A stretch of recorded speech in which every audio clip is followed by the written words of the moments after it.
अब जमीन घोटाले से शुरू करते हैं। उन 2021 में जमीनों के खूब घोटाले हुए वहां पे।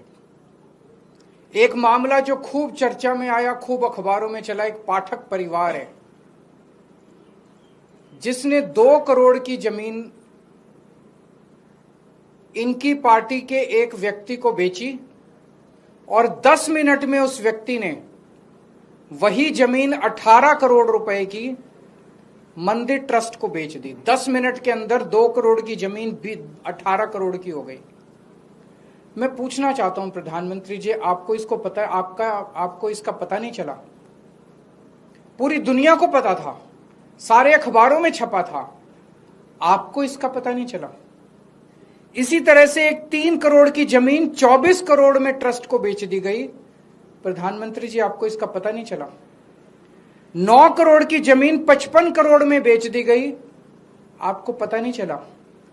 टोटल 14 करोड़ की जमीन 95 करोड़ में मंदिर ट्रस्ट ने खरीदी, आपको पता नहीं चला इसका? और ये कागज कोई खुफिया कागज नहीं है, लोग लेके घूम रहे हैं चारों तरफ, पब्लिक डोमेन में ये सारे कागज हैं, आपको पता नहीं चला?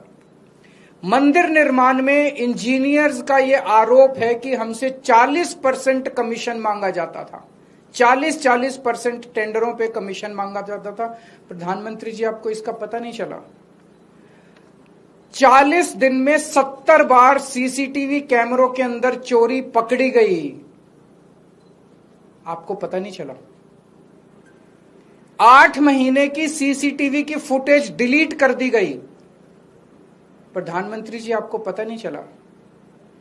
इतनी चोरी इतने लंबे समय तक चली, प्रधानमंत्री जी, आपको इसका पता नहीं चला? उस ट्रस्ट के अंदर केंद्र सरकार का एक होम डिपार्टमेंट का अधिकारी भी मौजूद था, उसके बावजूद भी आपको पता नहीं चला? प्रधानमंत्री जी, इस देश के हर बूथ के ऊपर कौन वोटर किस पार्टी का है, किसका नाम एसआईआर में कटवाना है और किसका नाम जुड़वाना है, यहां तक आपको पता है। और अगर आप कहें कि आपको इस चोरी का पता नहीं चला, तो ये तो हम मानने को तैयार नहीं है। आपको इस चोरी का पता था। सूत्रों से मुझे पता चला है कि आईबी ने कम से कम 12 रिपोर्ट प्रधानमंत्री को सौंपी है, जिसमें उन्होंने बताया कि किस तरह से कंस्ट्रक्शन में, जमीनों में और चढ़ावे के अंदर बहुत बड़े स्तर के ऊपर राम मंदिर के अंदर चोरी हो रही है। तो पता तो चला, आपको सब कुछ पता था, लेकिन आप धृतराष्ट्र की तरह चुप रहे, आंखों पे पट्टी बांधे रहे।